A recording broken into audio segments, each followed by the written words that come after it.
శాంతి. ఈరోజు జూన్ 30వ తేదీ 2026 శివబాబా వినిపించిన మురళి సారాంశము. మధురమైన పిల్లలు, ఈ సమయంలో మీరు బాబాపై బలిహారమైనట్లయితే 21 జన్మలు మీరు సదా సుఖవంతులుగా అయిపోతారు అంటున్నారు బాబా. ప్రశ్న: జ్ఞాని పిల్లలు తమ స్థితిని సరిగా ఉంచుకునేందుకు ఏ అలవాటును పక్కా చేసుకోవాలి?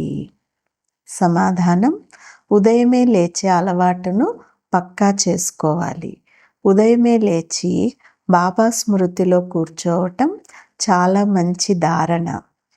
ఏ పిల్లలైతే త్వరగా పడుకొని త్వరగా నిద్రలేస్తారో వారి స్థితి రోజంతా బాగుంటుంది. అజ్ఞానుల నిద్రతో పోల్చి చూస్తే జ్ఞాని పిల్లల నిద్ర సగం ఉండాలి. 10 గంటలకు పడుకోండి, 2 గంటలకి లేచి కూర్చోండి అంటున్నారు బాబా.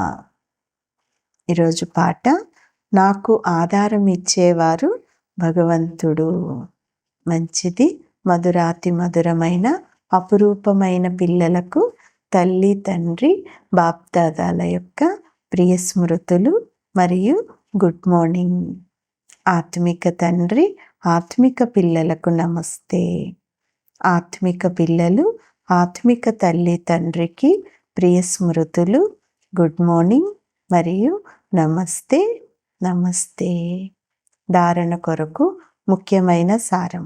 మొదటి పాయింట్: 21 జన్మలు సదా సుఖమయంగా అయ్యేందుకు ఒక్క బాబాపై పూర్తిగా బలిహారం అవ్వాలి. శ్రీమతంపై శ్రేష్టంగా అవ్వాలి. మన్మతమును లేక పరమతమును త్యజించి వేయాలి, వదిలేసేయాలి. ఏ తప్పును కూడా చేయకూడదు అంటున్నారు బాబా. రెండవ పాయింట్: ఉదయమే లేచి స్మృతిలో కూర్చొని సంపాదన చేసుకోవాలి. సృష్టిని స్వర్గంగా తయారు చేసే సేవలో కనీసం తక్కువలో తక్కువ 8 గంటలు తప్పకుండా ఇవ్వాలి అంటున్నారు బాబా. ఈరోజు వరదానం: సమయము మరియు సంకల్పాల సహితంగా తమ సర్వ ఖజానాలను వీల్ చేసేవారు మోహజీత్ భవ.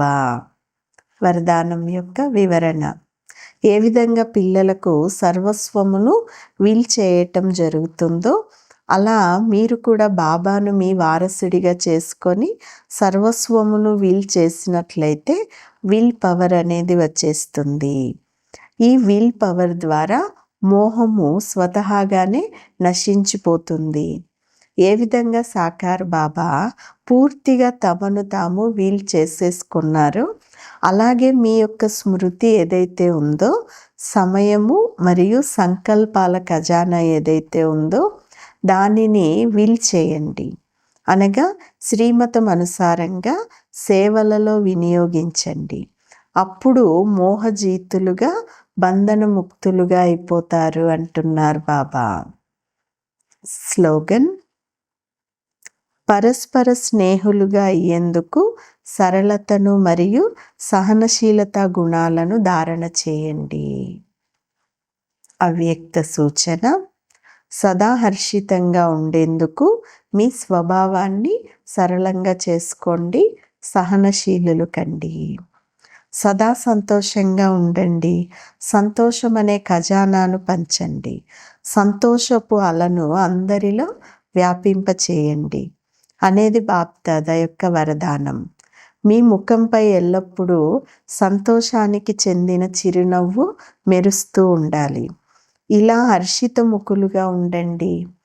ఇందుకోసం మాటలలో మధురత, సంతుష్టత, సరళతకు చెందిన నవీనత తప్పకుండా ఉండాలి.